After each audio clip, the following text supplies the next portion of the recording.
dari judul tanggapan saya ini sebagai catatan pinggir yang saya pilah menjadi 3 bagian pokok.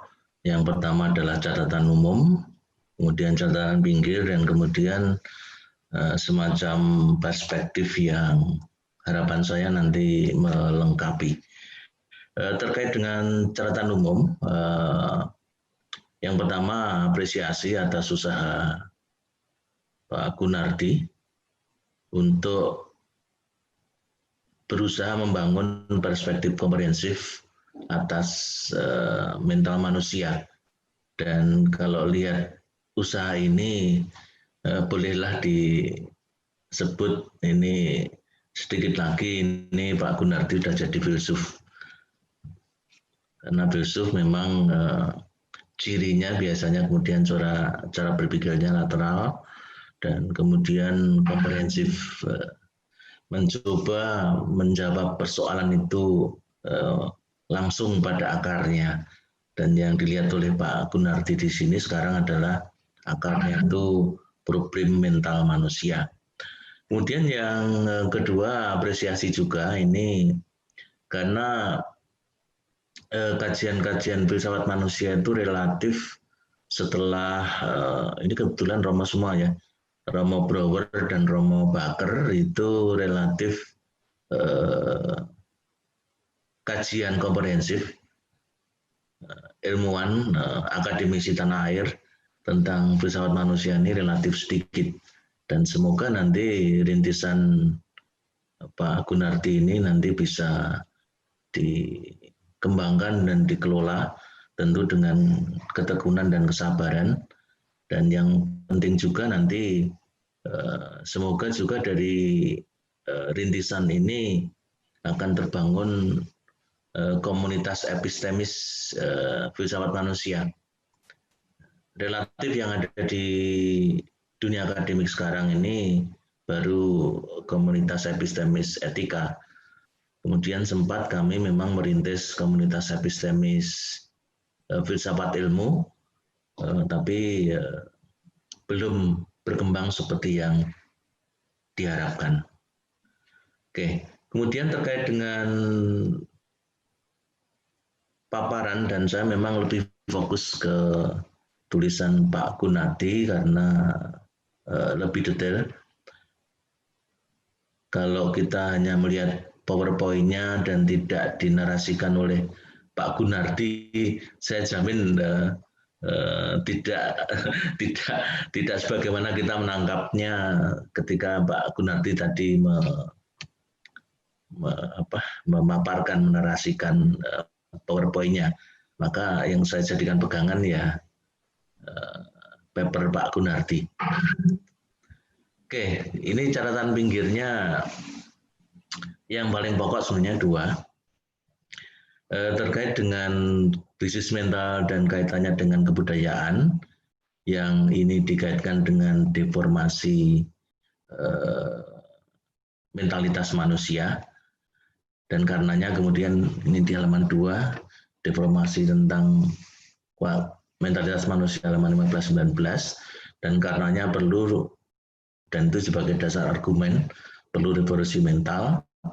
Dan revolusi mental ini ada syarat-syarat sosialnya, tadi juga disebut ada perubahan revolusioner, dan hanya bisa ditempuh melalui intervensi politik. Dan revolusi tersebut sebenarnya harus fokus pada restorasi daya sintetis inward.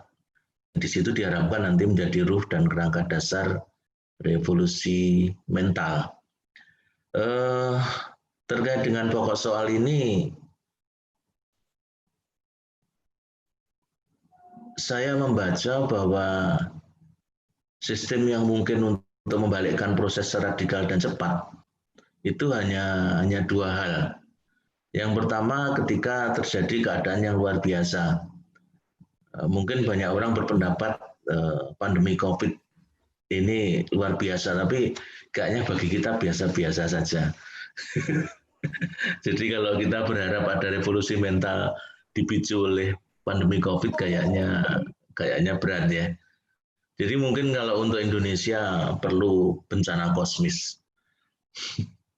Bencana kosmis, bencana ekologis yang kemudian di situ orang tidak lagi diizinkan untuk berpikir hanya untuk dirinya sendiri, tapi berpikir untuk keselamatan bersama. Karena COVID ini kan juga sebenarnya luar biasa, tapi kayaknya bagi kebanyakan kita tidak luar biasa sehingga tidak cukup memicu proses perubahan mental yang radikal dan cepat. Kemudian yang kedua, ini saya membaca ya paling mungkin ini lewat sistem diktatorial. Sistem diktatorial, jadi ada kendali satu tangan yang itu punya pikiran radikal yang sudah mengalami revolusi mental secara individual, dan dengan begitu kemudian dia mendrive, mengarahkan semua perubahan sosial ke arah apa yang memang diidealkan. Namun saya melihat kedua revolusi ini ongkosnya akan sangat mahal. Secara kemanusiaan, secara kultural, secara sosial, secara politis itu akan sangat mahal. Karena biasanya kemudian kalau sistem diktatorial tidak mengizinkan adanya perbedaan pendapat, sederhananya tidak mengizinkan adanya demokrasi. Dan kita sebagai bangsa sejak awal sudah memilih bahwa jalan yang kita akan tempuh adalah demokrasi, kedaulatan rakyat. Jadi ini sebagai cita-cita layak dipertimbangkan, tapi ketika kita bicara dalam kerangka sistem, dalam kerangka strategi kebudayaan, maka banyak soal yang nanti kita perlu pertimbangkan. Terutama ketika kita kemudian berpijaknya pada bagaimana menyoroti dan menerawang manusia secara lebih komprehensif. Nanti setelah ini saya coba tawarkan. Kemudian yang kedua, menarik deformasi mentalitas manusia Indonesia berhenti hanya sampai pada penjajahan.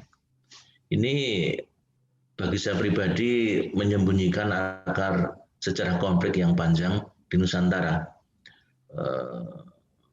Dan ini kayaknya bagian kelemahan, kalau tidak boleh dibilang juga kesalahan politik pendidikan kita, bahwa kita tidak diajarkan secara cukup memadai dan jujur, dan karenanya kemudian punya bekal untuk jujur terhadap masa lalu kita, terhadap sejarah kita. Dan dengan demikian nanti bagian penting menurut saya dari revolusi mental itu adalah membangun titik pijak kesadaran historis. Mengapa itu penting? Nanti akan saya jelaskan sedikit. Dan disitulah sebenarnya nanti inward perspektif itu nanti bisa dibangun. Oke. Mengapa demikian? Karena terkait dengan realitas manusia ini sangat kompleks. Dan semakin hari ke sini itu semakin kompleks. Mengapa? Karena elemen-elemen pembangun kesadaran manusia itu juga semakin kompleks. Dan karenanya kemudian ketika kita mau mendekati bagaimana manusia dan harus kemana manusia itu, tadi sudah tepat sekali Pak Gunardi bahwa pendekatannya memang harus integratif. Bagian harus dipahami dalam konteks keseluruhan juga harus dipahami dalam dimensi keanekaan bagian. Dan dengan demikian juga antara dimensi satu, karena manusia multidimensional, itu harus dipahami dalam kaitan dengan dimensi lain. Demikian juga sebaliknya. Ini saya coba petakan, jujur ini materi filsafat manusia, dan kebetulan tradisi yang saya ikuti lebih ke Bakrian, Romo Anton Bakar almarhum. Dimensi manusia yang paling dasar, dan ini nanti sekaligus menjelaskan keterhubungan sekaligus keterpisahan, kesamaan sekaligus perbedaan antara manusia dengan bukan manusia. Ini adalah aspek infrahuman manusia. Pandemi COVID ini sebenarnya paparan yang jelas sekali bahwa betapapun manusia itu tarafnya dalam tanda petik kompleksitasnya sebagai organik, makhluk hidup itu paling kompleks metabolismenya, tapi tetap dalam batas tertentu ternyata harus kalah dan tunduk pada makhluk yang sebenarnya kalau dalam konteks itu makhluk hidup tidak, benda mati juga tidak, yaitu virus. Jadi ternyata harus bisa mengelola itu. Disinilah sebenarnya nanti ketika kita bicara tentang manusia, aspek materialitas manusia ini tidak bisa diabaikan. Kemudian yang kedua, dan ini paling penting dan sekaligus membedakan antara human dengan suprahuman maupun infrahuman, itu adalah historisitas manusia. Yang menjadikan manusia itu sebagai manusia itu sebenarnya adalah kesadaran sejarahnya. Kesadaran siapa dia itu, identitasnya dan sebagainya itu dibangun atas pemahaman diri dan masa lalunya, dan proyeksi masa depan itu hanya bisa dibangun secara baik jika dia bisa memaknai diri sekarang dan memahami masa lalunya itu dengan proporsional. Jika kemudian memahami masa lalu itu isinya hanya halusinasi, tidak pernah jujur pada diri sendiri, misalnya kita sebagai bangsa yang besar, bla bla bla dan sebagainya, kemudian mengesampingkan watak-watak buruk, kalau itu misalnya karakter buruk yang jelas itu terekam dalam sejarah kita, ya nanti kita memahami diri kita sekarang dan kemudian membangun masa depan itu ya perlu penuh halusinasi. Dan ini penting, dan kita punya masalah serius terkait dengan ini karena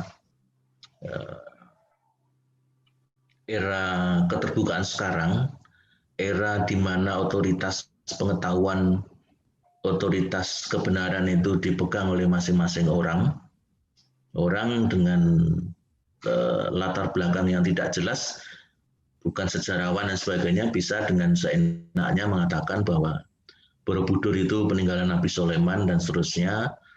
Gajah Mada itu sebenarnya Muslim, aslinya namanya Gaj Ahmada. Jadi semacam itu upaya-upaya serius yang pada undang-undang yang baru. Upaya serius yang nanti menggerus ini kesadaran historis kita sebagai manusia Indonesia. Tadi sudah banyak dibahas oleh Pak, dan fokusnya kayaknya ke sini, yaitu sosialitas dan integritas manusia, bahwa inward dan outward ini sebenarnya harusnya imbang. Dan memang dalam pemahaman dimensi filsafat manusia, sosialitas manusia itu ditentukan oleh individualitasnya.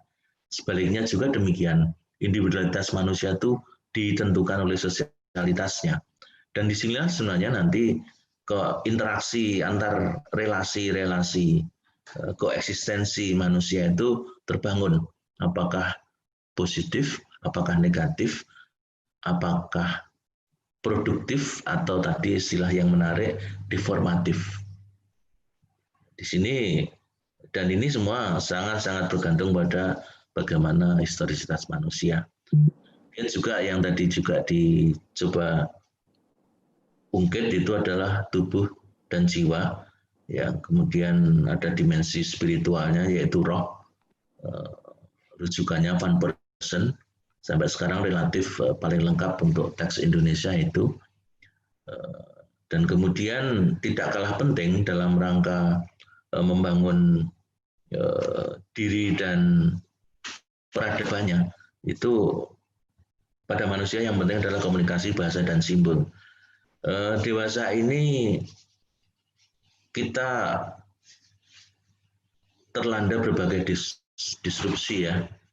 Semula itu relatif disrupsi budaya, dari American pop, J-pop, K-pop sempat diselingi oleh Bollywood dan sinetron Turki, tapi kan kemudian sekarang kembali lagi pada K-pop ya, yang tetap berjaya. Itu sebenarnya menjauhkan real keseharian kita dalam bahasa dan simbol itu dengan katakanlah akar historis kita. Jadi tidak usah jauh-jauh. Anak saya itu hampir mungkin pokoknya kalau bangun itu ya tetap buka kotak ajaib yang namanya HP itu. Yang kemudian yang dibuka ya selalu itu kroya, tapi kroya yang jauh di sana, bukan kroya yang di Jawa Tengah. Ini kita punya problem serius terkait dengan simbol. Lebih-lebih ketika simbol yang hadir pada kita itu sudah jauh sekali maknanya dengan yang disimbolkan. Oke. Kemudian ini juga yang tadi juga disinggung, yang paling mendasar dalam manusia itu adalah rasionalitas. Karena dari rasionalitas itulah kemudian bagaimana kebebasan, bagaimana moralitas, dan bagaimana religiositas itu dibangun itu sangat berdasar pada rasionalitas. Makanya para pendiri bangsa itu tidak main-main ketika menempatkan hikmat kebijaksanaan itu sebagai landasan demokrasi kita. Tapi kita jarang sekali mengolah itu karena kita mengadopsi demikian saja secara membabi buta beberapa teori yang teoretikus Amerikanya sendiri kaget ketika teori dia itu kemudian dipraktekkan di Indonesia, dan mereka senang karena tidak usah membuat lab, itu dibuatkan lab oleh Indonesia. Dan kita menjadi negara yang lebih liberal dari Amerika untuk sekarang ini. Kemudian apapun ini menarik nanti, saya kira secara implisit sedikit banyak ini diungkap juga dalam istilah yang digunakan oleh Pak Gunardi itu hasrat. Kematian manusia itu bagaimanapun definite ya. Dan justru karena sebagai nasib yang jelas ada di depan, itu melahirkan berbagai proses yang kalau dalam bahasa Pak Gunardi tadi menimbulkan hasrat. Hasratnya apa? Bisa hasrat menjauh, bisa hasrat mendekat. Dan disinilah sebenarnya nanti hulu dan hilir termasuk dimensi religiositas, spiritualitas manusia itu diuji. Sehingga kalau lihat strukturnya di sini kan aspek infrahuman itu materialitas manusia, ujungnya itu adalah kematian manusia, dan itulah spiritualitas manusia. Kemudian ketika pembangunan mentalitas ini dikaitkan dengan pendidikan, mulainya dari mana? Ya kalau idealnya ya seperti gambaran itu ya, seperti ilustrasi bukunya Totian, kepalanya Einstein, hatinya welas asih seperti Buddha. Tapi itu kan normatif, kelihatan sederhana. Tapi kalau secara konstruksi sistemik, saya kira tidak sederhana itu. Dan ini saya mencoba menjawab itu melalui ya bagaimana nanti sangat bergantung pada bagaimana sekarang kita merumuskan apa tantangan kita sekarang. Yang saya paparkan ini bisa dilengkapi, tapi sebenarnya yang paling pokok itu yang jelas-jelas tidak bisa ditawar. Ya belum sedahsyat krisis kosmis ya, ini krisis energi. Sebentar lagi ketika bahan bakar fosil habis itu kita akan fight, dan kemudian ini efeknya sosio, kultural, politik, ekonomi ini sangat-sangat besar.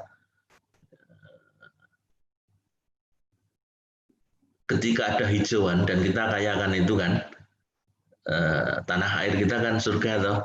Tapi itu nanti surga itu nanti akan menjadi objek tarik-menarik antara ini untuk makanan, untuk pakan, ataukah untuk bahan bakar. Sampai sekarang, sejauh saya tahu, kebetulan ada teman yang ditarik sebagai tim terkait dengan strategi untuk mengembangkan menjawab krisis energi ini. Ini kita tantangan kita. Kemudian krisis ekologis jelas terkait dengan cuaca, terkait dengan iklim global, kita tidak bisa lagi egois hanya memikirkan bangsa kita sendiri. Dan semuanya ini sumber jawaban, tapi sekaligus sumber krisisnya adalah pada politik pendidikan kita.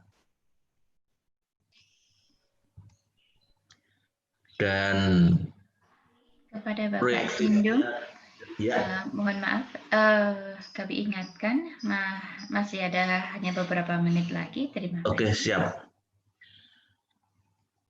Dalam menjawab itu ada dua pilar yang harus dibangun lewat pendidikan, STEM dan multicultural identity. STEM ini Science, Teknologi, Engineering, dan Mathematics. Dan multicultural identity. Kalau Anda melihat ini, saya kira sebenarnya harus imbang antara humaniora dan saintek. Kita relatif masih berat ke sainteknya. Itu pun juga tanggung ya. Kemudian pendidikan yang mendukung dua pilar itu jelas harus kita bangun lagi sejarah global dan lokal kita. Kemudian membangun juga kesadaran multikulturalis, kemudian global ekologi, dan kemudian post national society. Kita harus mulai berpikir tidak lagi sebagai bangsa angsih, tapi juga kita berpikir sebagai warga dunia. Dan itu sebenarnya kalau di pembukaan undang-undang sudah jelas sekali. Dan ini nanti fungsi komunikasi sangat-sangat penting. Sehingga ke depan bagaimana, ini tidak bisa ditawar saya kira, supaya kita tidak buang energi terlalu banyak, itu memang kita harus berani membangun dan masuk pada masa post ideology. Yang itu di situ demokrasinya sudah sehat, artinya bukan demokrasi yang seperti yang kita berproses sekarang, walaupun saya dalam batas dulu tetap optimis lah, kita paling maju di demokrasinya di Asia Tenggara. Yang lain itu tentara itu masih punya hasrat untuk kudeta, kita tidak. Kemudian ke depan juga itu open society ini sebagai platform. Dasarnya apa? Rasionalitas etis. Alinea keempat pembukaan Undang-Undang Dasar 45. Dan pendidikan yang sesuai, pendidikan yang emansipatif dan deliberatif. Dan disinilah sebenarnya nanti peran humaniora harus diperkuat dan dirumuskan kembali. Dalam rangka apa? Mendukung STEM tadi. Karena multikultural perspektif itu hanya bisa dibangun ketika humanioranya juga kuat. Saya kira itu. Terima kasih.